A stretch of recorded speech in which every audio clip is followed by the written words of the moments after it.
Welcome back to our deep dive into Shakespeare's Hamlet. So far, we've explored the background, plot, characters, themes, and symbols in the play.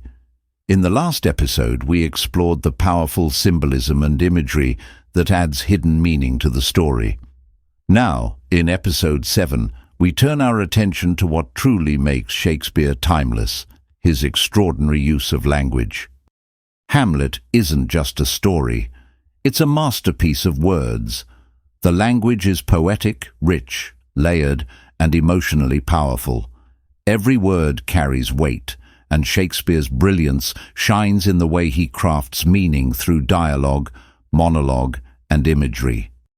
In this episode, we'll explore the famous soliloquies that reveal Hamlet's inner life, Shakespeare's use of figurative language like metaphors and similes, the clever wordplay and irony that shape the tone, rich allusions to myth and history, the poetic repetition and rhythm of his writing, and some of the most iconic lines ever written in English. Let's begin our journey into the language of Hamlet.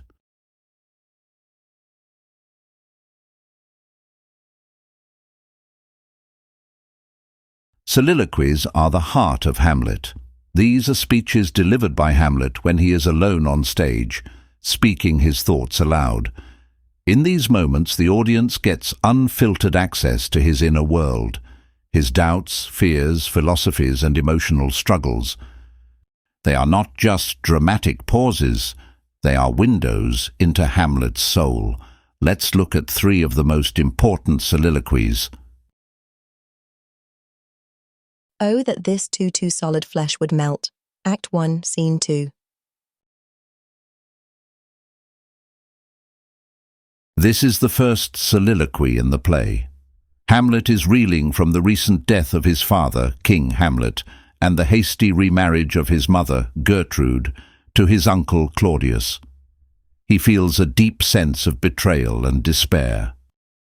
He wishes his flesh would melt, that he could simply cease to exist without having to commit suicide, which was considered a sin. He mourns not only his father's death, but also the moral decay he sees in the world around him. How weary, stale, flat, and unprofitable seem to me all the uses of this world. This speech sets the emotional tone of the play, filled with melancholy, disillusionment, and existential dread. What a rogue and peasant slave am I. Act 2, Scene 2. Here, Hamlet is frustrated with himself. He has just seen an actor shed real tears for a fictional character, and yet he, with a real cause for vengeance, his father's murder, has done nothing. He compares himself to a coward and criticizes his own inaction. This soliloquy exposes the conflict between thought and action, which is central to the play. Am I a coward who calls me villain, breaks my pate across? Yet I, a dull and muddy-mettled rascal, peak like John o' Dreams, unpregnant of my cause. This emotional outburst blends anger, guilt, and sarcasm. It highlights Hamlet's deep internal struggle with purpose and self-worth. To be or not to be, that is the question. Act 3, Scene 1. Arguably the most famous lines in all of English literature, in this soliloquy, Hamlet doesn't mention Claudius or revenge at all. Instead, he meditates on life and death itself. He wonders, is it nobler to endure suffering or to end it through suicide? But the fear of what comes after death, the undiscovered country, holds him back. This soliloquy perfectly captures the existential anxiety that lies at the heart of the play. Thus, conscience does make cowards of us all. Through these soliloquies, Shakespeare gives voice to Hamlet's inner conflicts, and in doing so, captures the universal human experience of doubt, pain, and searching for meaning.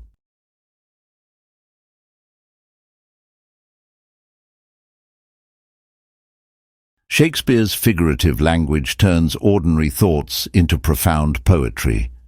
He uses metaphors and similes to deepen meaning and emotion. Metaphors, comparisons without like or as. Denmark's a prison. Hamlet feels trapped, emotionally, morally, and physically. There is something rotten in the state of Denmark. Marcellus uses this metaphor to describe the underlying corruption in the kingdom. These metaphors aren't just clever, they illuminate deeper truths about Hamlet's world and mental state. Similes, comparisons using like or as. Like a puffed and reckless libertine. This simile is used when Hamlet fakes madness, describing himself in exaggerated terms to confuse others. Unpregnant of my cause, Hamlet compares himself to a woman who is unable to bear a child, implying that his thoughts are unfruitful, that he lacks purpose and direction. Such comparisons make abstract feelings like guilt, grief, or doubt visible and relatable to the audience.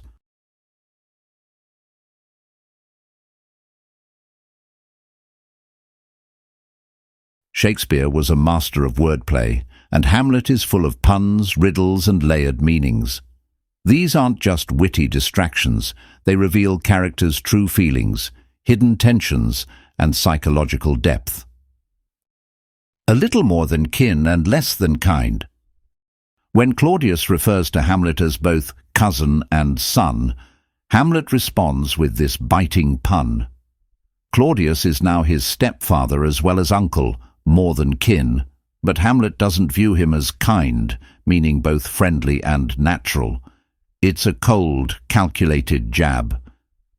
Words, words, words.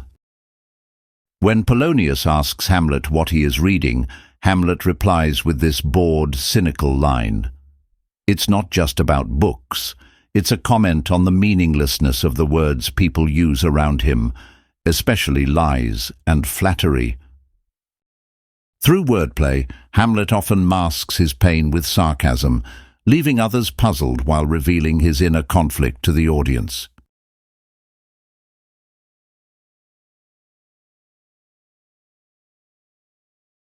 Irony is one of Shakespeare's most powerful tools in Hamlet.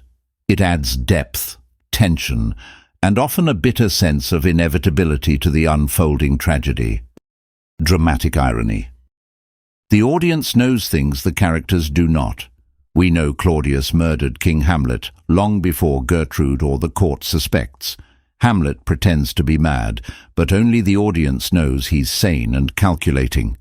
This creates tension. We watch helplessly as misunderstandings pile up, leading to tragedy. Situational irony.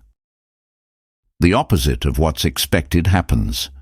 Polonius gives long-winded advice about being wise and brief, then dies because of his nosy foolishness. Gertrude drinks the poisoned wine meant for Hamlet, a tragic accident that she's completely unaware of. Irony in Hamlet reflects the unpredictability of life, the failure of plans, and the limits of human knowledge.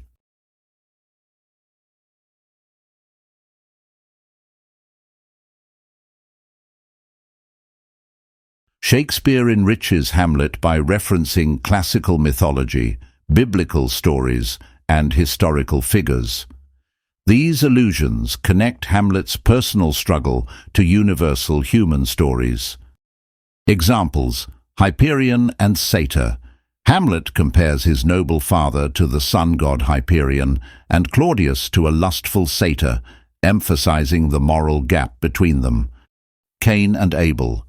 Claudius, like Cain, has murdered his own brother, echoing the first biblical act of fratricide. Julius Caesar and Alexander the Great. Hamlet muses that even the greatest men return to dust, highlighting the futility of worldly power. These allusions remind us that Hamlet's tragedy is not just his own. It is part of a larger human history of betrayal, ambition, and mortality. Repetition and rhythm. The music of language. Shakespeare's lines often use repetition for emphasis and musicality, To be or not to be. The rhythm of this phrase makes it unforgettable. Words, words, words. Echoes Hamlet's disillusionment. The play's the thing. Repetition draws attention to key turning points. Shakespeare also uses iambic pentameter, a rhythm of 10 syllables per line, with alternating unstressed and stressed beats. This gives the language a musical quality that enhances emotion. Even in tragedy, Shakespeare's words have a beauty that elevates the entire play. Famous quotes lines that last forever.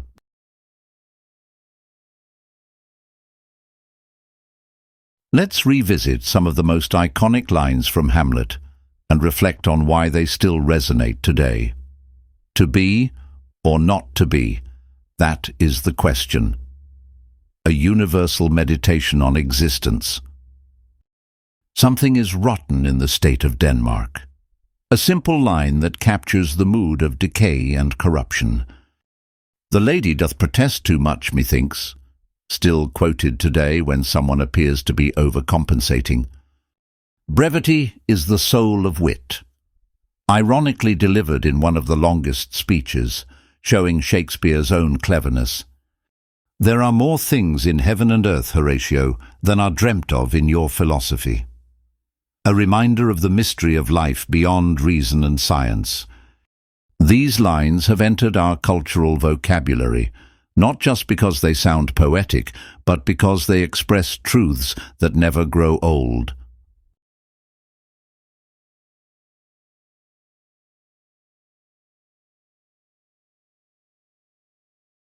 Shakespeare's language in Hamlet is not merely decorative, it is essential. Through it, we enter Hamlet's mind and heart, understand his conflicting emotions, grasp the philosophical depth of the play, feel the power of words to both reveal and conceal truth. Even after 400 years, these words still move us, challenge us, and connect us to something larger than ourselves.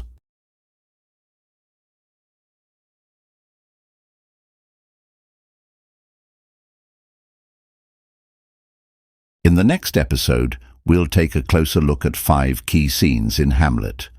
The ghost's appearance, to be or not to be, the play within the play, Ophelia's madness, the tragic final duel. We'll explain what happens in each scene, what it means, and why it matters, all in clear and simple language. Until then, thank you for watching. If this series is helping you understand Hamlet, please like, share, and subscribe.